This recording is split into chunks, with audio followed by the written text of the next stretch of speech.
fortaleciendo la unidad espiritual. Amados hermanos, me acerco a ustedes para prevenirlos fraternalmente sobre las sutiles tácticas de división. Mi intención es simplemente alertar su discernimiento ante estas situaciones, compartiendo esta advertencia espiritual, para que nuestra unidad en el servicio al Padre permanezca inquebrantable. La cuña. 1. La advertencia a la comisión de contacto. Los miembros de la comisión de contacto comentaron que se les advirtió que la técnica favorita de Caligastia para quebrar la unidad espiritual es insertar cuñas de sospecha y malentendidos entre las personalidades. Los miembros originales, los Sadler, los Kellogg, etc., recibieron instrucciones directas sobre cómo proteger la unidad. Se les dijo específicamente que la técnica favorita de las fuerzas disidentes es atacar los vínculos personales. Sabemos que las personalidades son únicas y nunca se ponen de acuerdo en todas las cosas, pero podemos y debemos trabajar juntos con amor, comprensión y tolerancia. Las diferencias de opinión son naturales y necesarias para el progreso, pero la sospecha es el veneno que detiene la obra del Padre. 179, 4.5 Jesús dijo: Os he dicho esto porque deseo que recordéis, después de mi partida, que conocía todos estos perversos complots, y que os avisé de que iba a ser traicionado. Hago todo esto únicamente para que os sintáis fortalecidos en las tentaciones y pruebas que os esperan. Demora en publicar el libro de Urantia. En los oscuros días de la Segunda Guerra Mundial, entre 1939 y 1945, toda la atención estaba centrada en los males del fascismo perpetrados por los enemigos de la libertad en todo el mundo. El foro tenía prevista la publicación del libro de Urantia en 1942. Después se demoró hasta el final de la guerra. Pero los últimos días de la Segunda Guerra Mundial, en agosto de 1945, también presagiaron la edad atómica. Irónicamente, a unas pocas millas al sur del 533 West Devonshire Parkway, científicos del Proyecto Manhattan probaron el primer reactor nuclear en las instalaciones del Stagg Field de la Universidad de Chicago. La distancia entre ambos puntos es de 10,5 millas, a escasos 20 minutos de distancia en auto. La bomba de uranio que detonó sobre Hiroshima el 6 de agosto de 1945 tuvo una potencia explosiva equivalente a 15.000 toneladas de TNT. Destruyó y arrasó alrededor del 70% de todos los edificios y causó aproximadamente 140.000 muertes para finales de 1945. 3 días después, una bomba de plutonio ligeramente más grande explotó sobre Nagasaki, arrasando 6,7 kilómetros cuadrados de la ciudad y causando la muerte de 74.000 personas a finales de 1945. La misión de la Fundación Urantia. Mientras tanto, el foro consideraba las organizaciones que supervisarían la difusión del libro de Urantia. La Fundación Urantia fue creada en enero de 1950 mediante una declaración de fideicomiso. La primera fundación tuvo su sede en el 333 N Michigan Avenue de Chicago y estaba dirigida por una junta de fideicomisarios, cuya misión era mantener la integridad del texto y gestionar su publicación y sus traducciones. En enero de 1955, la Fundación Urantia dio el visto bueno para publicar el libro de Urantia. No había nombres humanos en el libro impreso, ni siquiera el nombre de la compañía que lo imprimió. Impresor, R.R. Donnelley. La pista está en el post de la Asociación Internacional Urantia, el libro de Urantia, los primeros años. La crisis de la división, Fundación VS Hermandad. A mediados de los años 80 y principios de los 90, la comunidad Urantia sufrió una fractura dolorosa entre la Fundación Urantia, los custodios de la integridad del texto, y la Hermandad Urantia, los encargados de la difusión de la revelación. La división no ocurrió por el libro, sino por cuestiones administrativas y de autoridad. El ego humano y la falta de comunicación permitieron que se insertaran esas cuñas. La historia nos enseña que cuando los servidores de la revelación dejan de mirarse como hermanos y empiezan a verse como jerarquías o competidores, la unidad se rompe. La separación de la hermandad y la fundación en el pasado fue el resultado de cuñas de sospecha, desconfianza y deslealtad en la fraternidad y en la unidad espiritual. El ataque al foro y a los fideicomisarios. Incluso los líderes más cercanos a la revelación, como el Dr. Sadler y Christie, tuvieron que luchar contra el desánimo y las críticas internas. Se sabe que, durante los años de la Segunda Guerra Mundial, el foro estuvo a punto de disolverse debido a la demora en la publicación y el cansancio de los miembros. Richard Quiles siempre enfatizaba que las instituciones pasan, pero la fraternidad permanece. El ataque no es al libro de papel, sino al lazo de amor entre hermanos. El servicio por amor a un servidor. Este servicio que hacen, no es para mí, es un servicio altruista para el Padre y para la fraternidad de hermanas y hermanos. El servicio lo hacemos por amor. Si uno de ustedes se ausenta o se siente distante, la red de luz que hemos formado se debilita. Mi deseo no es presionarlos, sino para proteger nuestra unión. La advertencia sobre Caligastia: amados hermanos, el príncipe planetario no puede detener la verdad del libro de Urantia, pero sí puede intentar detener a quienes lo enseñan. Su método es la cuña. Si sientes que tu servicio o trabajo es una carga, es una cuña. Si sientes que hay diferencias conmigo o entre ustedes y que no se pueden hablar, es una cuña. Si el desánimo te hace apartarte del grupo, la cuña está entrando. La prueba del tamiz. La prueba de los 3 tamices de Sócrates es una lección ética para filtrar la información antes de comunicarla, evitando chismes y falsedades. Los filtros son: verdad, ¿estás seguro de que es cierto? Bondad, ¿es algo bueno? Y utilidad, ¿es necesario o beneficioso contarlo? Si no pasa estos filtros, simplemente no debe decirse. 1. El tamiz de la verdad. Antes de hablar, debemos preguntarnos si tenemos la certeza absoluta de que lo que vamos a decir es verdadero. 2. El tamiz de la bondad. Se debe evaluar si la información que queremos compartir es algo bueno, positivo o constructivo sobre la persona. 3. El tamiz de la utilidad. Finalmente, hay que considerar si es necesario, beneficioso o útil para el receptor saber aquello. Sócrates argumentaba que si no se cumplen los 3 tamiz y lo que se va a decir no es cierto, ni bueno, ni útil, es mejor olvidarlo y no compartirlo. Antes de aceptar un pensamiento de duda sobre el grupo o sobre nuestra labor, pasémoslo por estos 3 filtros. ¿Es verdad esto que siento o me han dicho sobre mi hermano? ¿Este pensamiento me ayuda a amar más a mis hermanos o me separa de ellos? ¿Es necesario que yo mantenga este silencio, o es beneficioso y mejor la comunicación fraternal? Emma Christensen, la última de la comisión de contacto, compartió que el trabajo sobre la revelación comenzó en la Edad Media. Otras fuentes apócrifas especifican en el año 1200. Por los comentarios del libro de Urantia, podemos suponer razonablemente que Maquiventa estuvo presente en el planeta en calidad de gobernador general residente en algún momento de la Alta Edad Media. Este periodo, particularmente en el siglo XII, fue testigo de un despertar espiritual generalizado en toda Europa. Era la cúspide de la civilización cristiana. Había un deseo de saber más sobre Jesús y cómo vivir una vida semejante a la de Cristo. El problema era que, según el escueto relato bíblico, una vida como la de Cristo significaba pobreza, sufrimiento, atención a los oprimidos, rechazo de la realidad material y predicación itinerante. Las sectas disidentes que buscaban una comprensión elevada de Jesús y su encarnación, lo hicieron explotando el misticismo más antiguo y las revelaciones personales de diversos líderes. El resultado de esta búsqueda sincera fue una confusión cada vez mayor. Los dirigentes de la Iglesia Católica se enfurecieron. Una secta disidente, los cátaros, que buscaban vivir de acuerdo con su interpretación de la vida y las enseñanzas de Jesús, vio cómo entre 200.000 y 1 millón de sus seguidores eran asesinados por la Iglesia en el siglo XII.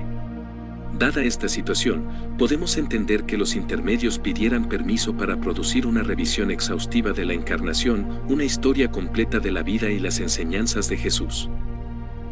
Podemos imaginar que esta petición se preparó para Maquiventa, lugarteniente del príncipe planetario, y que se la entregaron durante su estancia como gobernador general residente.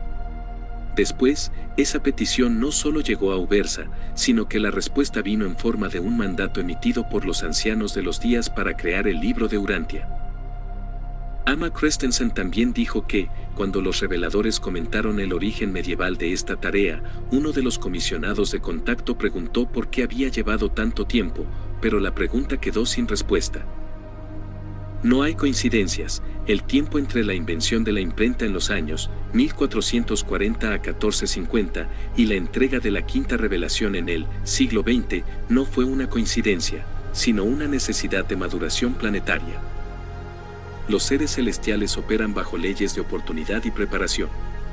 Aunque desde el año 1500 ya existía la herramienta técnica, la imprenta, faltaban otros factores críticos que el libro de Urantia y la historia nos sugieren. 1. La limitación de la difusión. La alfabetización. En los años 1500, aunque Gutenberg ya había impreso la Biblia, la inmensa mayoría de la población mundial era analfabeta.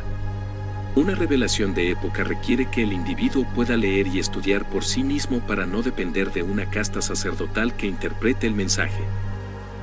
El plan, se necesitaba que pasaran siglos para que la educación se democratizara y el hombre común, como los que formaron el foro en Chicago, tuviera la capacidad intelectual de procesar conceptos científicos y espirituales complejos.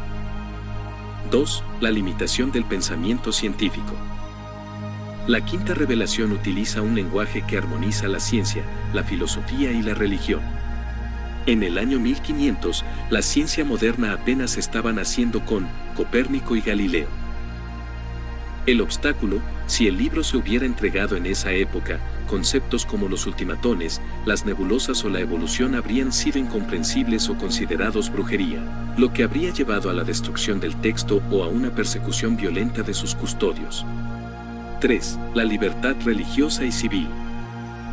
En el siglo XVI, el mundo estaba sumergido en guerras de religión y la Inquisición tenía un poder absoluto. El riesgo, una revelación que afirma que el hombre tiene una relación directa con Dios, a través del ajustador, sin necesidad de intermediarios eclesiásticos, habría sido quemada en la hoguera inmediatamente. Se necesitaba un lugar como Chicago, en una nación que protegiera la libertad de prensa y de culto, para que la semilla pudiera plantarse sin ser arrancada. 4. La cuña de la soberanía. Las fuerzas de división atacan los vínculos personales. En el año 1500, la soberanía nacional y religiosa era tan rígida que no existía el concepto de una fraternidad internacional de creyentes. El mundo tenía que estar lo suficientemente interconectado en telecomunicaciones, transporte, comercio, para que el mensaje pudiera viajar por todo el planeta rápidamente una vez publicado. Así que hagamos la pregunta de nuevo, ¿por qué llevó tanto tiempo? El libro de Urantia proporciona un par de pistas. De entrada, los reveladores se lamentan de estar restringidos al uso de nuestro lenguaje circunscrito cuando intentan comunicar conceptos ampliados y verdades avanzadas. En otra sección, un Melquisedec lamenta las dificultades de perpetuar la verdad en los primeros tiempos, 93, 7.4. En el siglo XII, la revolución de la imprenta de Gutenberg aún estaba 2 siglos en el futuro. Y hay otros comentarios en el libro, como, no encuentro palabras adecuadas, escasez de lenguaje, y, me esforzaré por describir. Cada uno de estos comentarios nos ayuda a apreciar los retos y limitaciones del lenguaje primitivo en un planeta primitivo. En el siglo XII, el lenguaje habría sido un problema aún mayor que a principios del siglo XX. En aquella época se hablaban cientos de dialectos en toda Europa.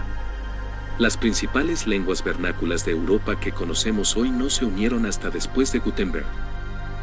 La propia lengua inglesa seguía evolucionando a partir de dialectos anglosajones, germánicos y nórdicos antiguos. Para que la revelación fuera viable, debía basarse en conceptos formulados por mentes humanas. Así pues, se plantea el problema de buscar en todas las culturas, dialectos y lenguas vernáculas de la Alta Edad Media conceptos que puedan servir para cumplir las directrices del mandato de Ubersa. Aquí es donde nuestro esqueleto de especulación empieza a adquirir un manto de realidad. Tomás de Aquino era un fraile dominico que enseñaba teología y filosofía en la Universidad de París. El que quizá fuera el mayor genio religioso de la época cristiana escribió la Summa Theologica, el compendio del saber teológico, entre el año 1266 y 1273. Esta es la cuestión, La Suma Teológica de Tomás de Aquino fue la primera cosmología significativa que apareció en la cristiandad desde la obra teológica La ciudad de Dios de Agustín, escrita un milenio antes. Describe una comunidad espiritual invisible y eterna de creyentes, en contraposición a la ciudad terrena temporal y centrada en el hombre. La Suma no solo ofrecía un resumen de conceptos cosmológicos muy dispersos del siglo XIII, sino que, por su propia naturaleza, también ofrecía un resumen de las enseñanzas residuales de Melquisedec, al menos tal y como se conocían en Occidente y Oriente Próximo. Además, toda la obra, incluidas las copias y los resúmenes de los artículos, estaban en la misma lengua, el latín. Ahí lo tienen, una base conceptual sobre la que podemos conjeturar razonablemente cómo se construyó el libro de Urantia. Pero hay algo más aún en nuestra pregunta: ¿por qué se tardó tanto? Hubo un gran número de variables sociales, políticas, lingüísticas, tecnológicas y religiosas en evolución que tuvieron que entrar en las proyecciones seráficas en el momento óptimo para hacer un aterrizaje suave de la revelación en el medio mortal. Además de las preocupaciones lingüísticas, había cuestiones tecnológicas. Las imprentas funcionaban 200 años antes de Gutenberg, pero utilizaban caracteres tallados en madera o fabricados con materiales cerámicos. Gutenberg, un metalúrgico especializado en la fabricación de espejos utilizados para reflejar la luz sagrada de los iconos, desarrolló una aleación para fabricar moldes que no se derritieran al verter en ellos metal fundido para su fundición. Fueron sus tipos móviles de metal los que transformaron la imprenta. Los tipos reutilizables se generalizaron rápidamente y el coste de la impresión se redujo en un 93%. Conclusiones por parte de un servidor. Arturo García. 1. La maduración de la libertad humana. En el año 1500, la revelación habría sido propiedad de una institución. En el año 1955, en Chicago, se convirtió en propiedad de los individuos. En el siglo XVI, la Iglesia exigía uniformidad bajo pena de muerte. En el siglo XX, el libro pudo apelar a la unidad de sentimientos espirituales en un mundo con libertad de conciencia. 2. El vehículo de la imprenta industrial. Como mencionamos, el libro no tiene nombre de impresor, pero requería de la tecnología de R.R. Donnelley en Chicago. Hace 500 años, la imprenta era lenta y costosa.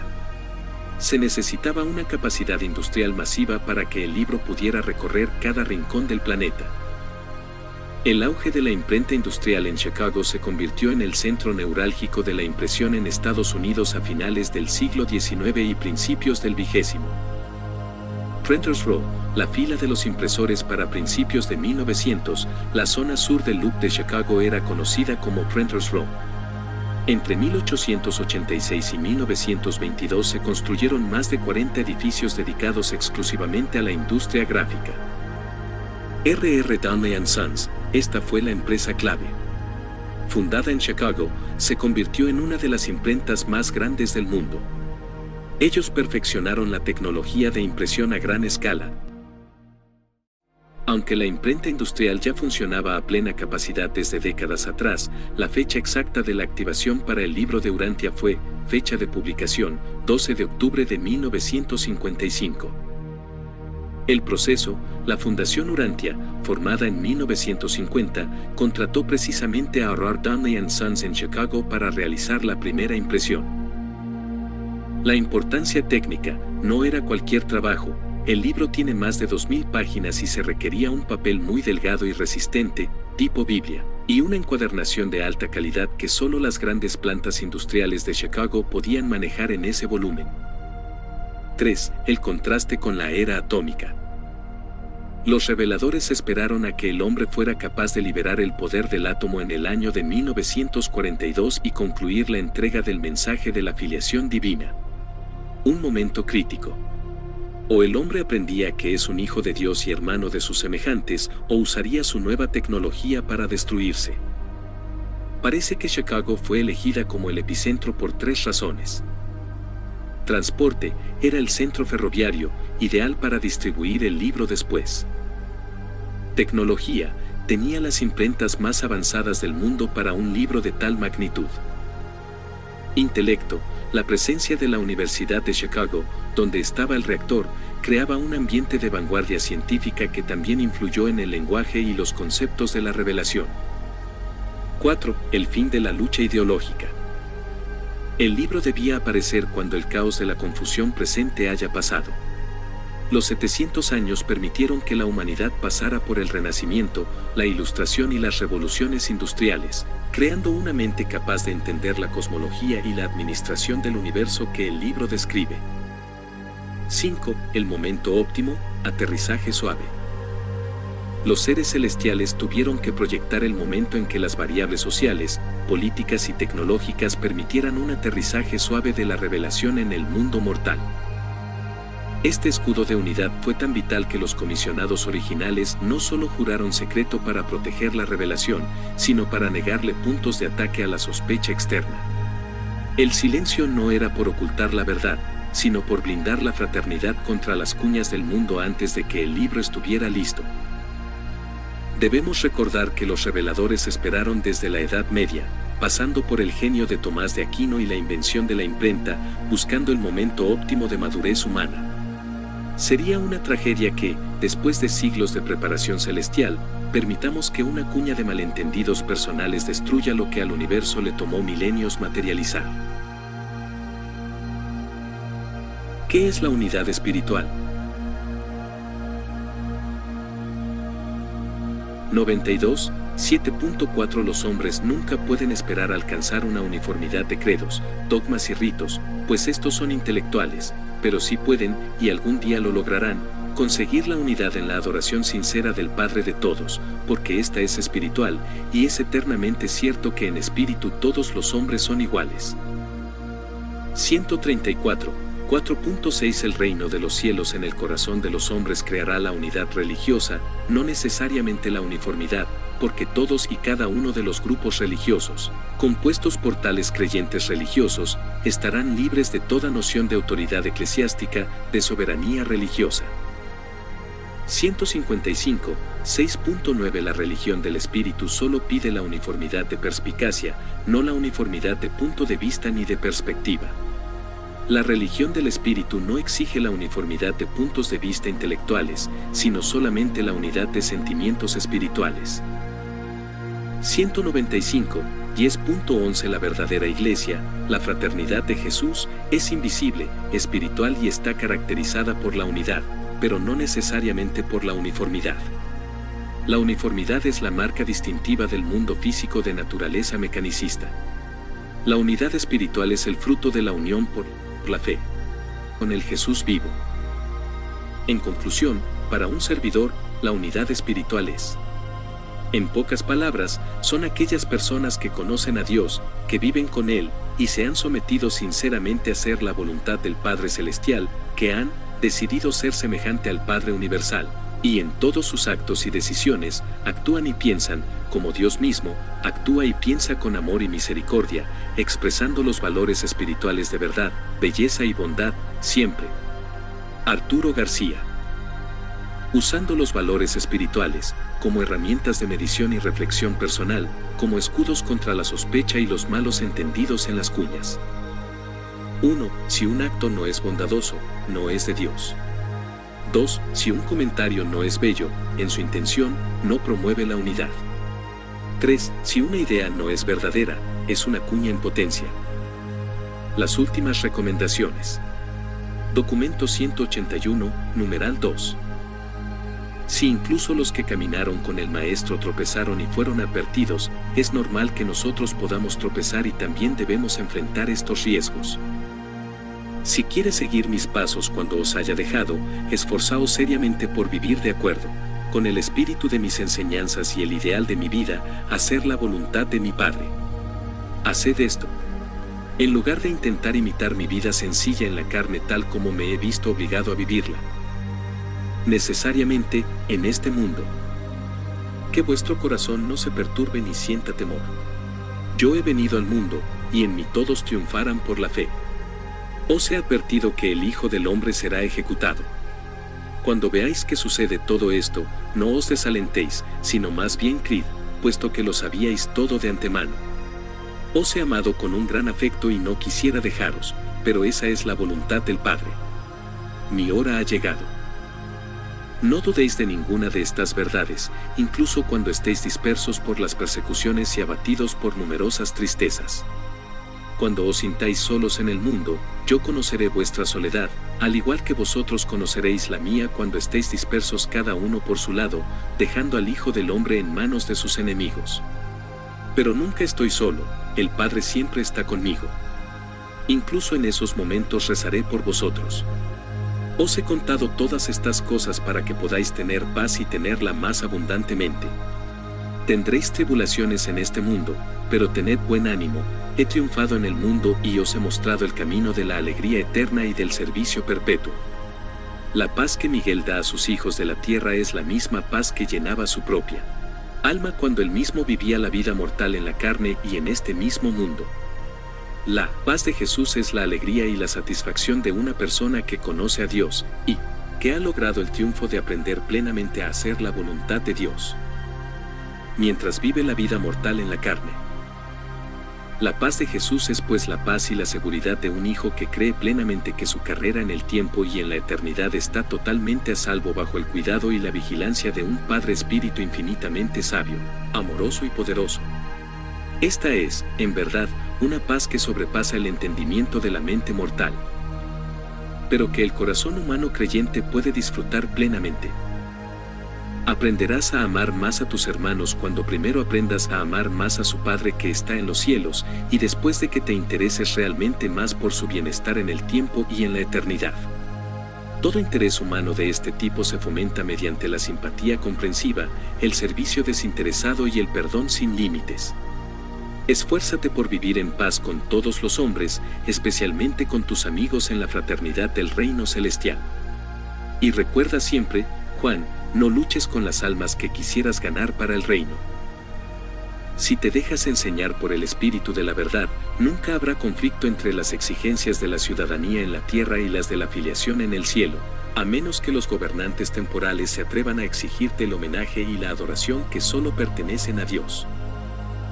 Simón, te advierto una vez más que los que combaten con la espada perecen por la espada, mientras que los que trabajan en el Espíritu consiguen la vida eterna en el reino venidero, y la alegría y la paz en el reino presente. Cuando la obra que se te ha confiado haya terminado en la tierra, tú, Simón, te sentarás conmigo en mi reino del más allá. Verás realmente el reino que has anhelado, pero no en esta vida. Cuando Jesús hubo terminado de hablar a Simón Zelotes, se acercó a Mateo Leví y dijo: a medida que continuéis predicando este evangelio del reino, tendréis que encontrar nuevos asociados. Desde el principio, Leví, te he amado como he amado a estos otros Galileos. Sabiendo pues muy bien que ni el Padre ni el Hijo hacen acepción de personas, procura no hacer este tipo de distinciones entre los que se hagan creyentes en el evangelio gracias a tu ministerio. Así pues, Mateo, dedica toda tu futura vida de servicio a mostrar a todos los hombres que Dios no hace acepción de personas, que a los ojos de Dios y en la hermandad del reino, todos los hombres son iguales, todos los creyentes son hijos de Dios. Jesús se dirigió entonces a Santiago Zebedeo: que tu ministerio sea largo o breve, domina tu alma con paciencia. Cuando llegue el nuevo instructor, deja que te enseñe el equilibrio de la compasión y esa tolerancia comprensiva que nace de la confianza sublime en mí y de la sumisión perfecta a la voluntad del Padre. Dedica tu vida a demostrar que el afecto humano y la dignidad divina se pueden combinar en el discípulo que conoce a Dios y cree en el Hijo. Te ayudaría mucho si pudieras aprender que la verdadera sabiduría abarca la prudencia, así como la valentía. Debes aprender que tu agresividad ha de ir acompañada de sagacidad. Llegarán esos momentos supremos en los que mis discípulos no dudarán en dar su vida por este evangelio, pero en todas las circunstancias ordinarias sería mucho mejor aplacar la ira de los incrédulos para que puedas seguir viviendo y continuar predicando la buena nueva. En la medida en que dependa de ti, vive mucho tiempo en la tierra para que tu larga vida pueda ser fecunda en almas ganadas para el reino celestial. Andrés. Dedica el resto de tu vida a fomentar los aspectos prácticos del amor fraternal entre tus hermanos. Sé amable con mis hermanos carnales cuando lleguen a creer plenamente en este evangelio, Debes mantenerlos unidos durante las horas difíciles que se avecinan, ese periodo de intensa prueba durante el cual deberéis aprender a creer en este Evangelio sin mi presencia personal, mientras esperáis pacientemente la llegada del nuevo instructor, el Espíritu de la verdad. Así pues, Andrés, aunque quizás no te corresponda realizar grandes obras a los ojos de los hombres, conténtate con ser el educador y el consejero de aquellos que las hacen. Continúa hasta el fin tu trabajo en la tierra, y luego continuarás este ministerio en el reino eterno. Jesús se dirigió entonces hacia los gemelos Alfeo, se colocó entre ellos, y dijo: los 6 habéis hecho bien en trabajar en paz con los de vuestra propia sangre, pero ninguno lo ha hecho mejor que vosotros. Se avecinan duros tiempos. Quizás no comprendáis todo lo que os sucederá a vosotros y a vuestros hermanos, pero no dudéis nunca de que un día fuisteis llamados para la obra del reino. Dedicad vuestra vida a realzar las faenas vulgares. Mostrad a todos los hombres de la tierra y a los ángeles del cielo cómo un hombre mortal puede volver con alegría y coraje a sus tareas de años atrás, después de haber sido llamado para trabajar durante una temporada en el servicio especial de Dios. Para vosotros que habéis trabajado conmigo, todas las cosas se han vuelto sagradas, y toda labor terrestre se ha convertido también en un servicio para Dios Padre. Pronto deberás dedicarte más plenamente al trabajo para el que fuiste llamado, la predicación de este Evangelio del Reino. Felipe, siempre has querido demostraciones, y muy pronto vas a ver grandes cosas. Después, cuando tengas la bendición de la visión espiritual, sal a hacer tu trabajo dedicando tu vida a la causa de guiar a la humanidad en la búsqueda de Dios, y a perseguir las realidades eternas con el ojo de la fe espiritual y no con los ojos de la mente material. Recuerda, Felipe, que tienes una gran misión en la tierra, porque el mundo está lleno de gente que tiene la tendencia de ver la vida exactamente como tú. De esta manera podré hacer por ti muchas cosas que no he podido realizar mientras vivía contigo como un mortal del reino. Y recuerda siempre, Felipe, que el que me ha visto al Padre. Entonces el maestro se acercó a Natanael, sentándose a su lado, le dijo: Natanael, has aprendido a vivir por encima de los prejuicios y a practicar una tolerancia creciente desde que te convertiste en mi apóstol. Pero tienes que aprender muchas más cosas. Has sido una bendición para tus compañeros, porque tu constante sinceridad siempre les ha servido de aviso. Cuando me haya ido, es posible que tu franqueza te impida llevarte bien con tus hermanos, tanto antiguos como nuevos. Deberías aprender que incluso la expresión de un pensamiento bueno debe ser modulada de acuerdo con el estado intelectual y el desarrollo espiritual del oyente. La sinceridad es extremadamente útil en el trabajo del reino cuando está unida a la discreción. Si quisieras aprender a trabajar con tus hermanos, podrías realizar cosas más duraderas, pero si sales en busca de aquellos que piensan como tú, en ese caso, dedica tu vida a probar que el discípulo que conoce a Dios puede convertirse en un constructor del reino, aunque esté solo en el mundo y completamente aislado de sus compañeros creyentes. Sé que serás fiel hasta el fin, y algún día te daré la bienvenida en el servicio más amplio de mi reino del cielo. Os he enseñado muchas cosas por medio de la palabra, y he vivido mi vida entre vosotros. He hecho todo lo que se puede hacer por iluminar vuestra mente y liberar vuestra alma, y lo que no habéis sido capaces de obtener de mis enseñanzas y de mi vida, ahora tenéis que prepararos para adquirirlo de la mano del maestro de todos los instructores, la experiencia real. Luego el maestro se volvió hacia todos ellos, y dijo: no os desaniméis si no lográis captar el pleno significado del Evangelio. Solo sois seres finitos, hombres mortales, y lo que os he enseñado es infinito, divino y eterno. Entonces Jesús se dirigió hacia Tomás: dedica tu vida a la gran tarea de mostrar que la mente material crítica del hombre puede triunfar sobre la inercia de la duda intelectual cuando se enfrenta a la demostración de la manifestación de la verdad viviente, tal como ésta opera en la experiencia de los hombres y mujeres nacidos del Espíritu, que producen en sus vidas los frutos del Espíritu, y que se aman los unos a los otros como yo os he amado. Tomás, me alegro de que te unieras a nosotros, y sé que después de un corto periodo de perplejidad, continuarás al servicio del reino. Luego el maestro fue hacia Simón Pedro: Pedro, sé que me amas, y que dedicarás tu vida a proclamar públicamente este Evangelio del reino a los judíos y a los gentiles, pero me apena que tus años de asociación tan estrecha conmigo no hayan servido más para ayudarte a reflexionar antes de hablar. todos vais a correr el gran peligro de tropezar por mi causa. Sabéis que está escrito, golpearán al pastor y las ovejas serán dispersadas. Cuando ya no esté presente, existirá el gran peligro de que algunos de vosotros sucumban a las dudas y tropiecen a causa de lo que me suceda a mí.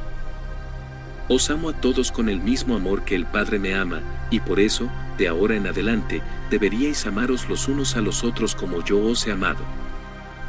Mi promesa y compromiso en este ministerio es al Padre Universal y a ustedes, mis amados hermanos. Mi amada familia, estamos inaugurando una nueva era de fraternidad.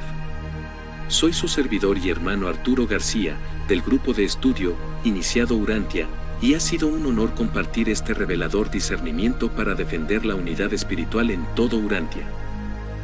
Iniciando la nueva era de la fraternidad, inaugurando la fraternidad espiritual.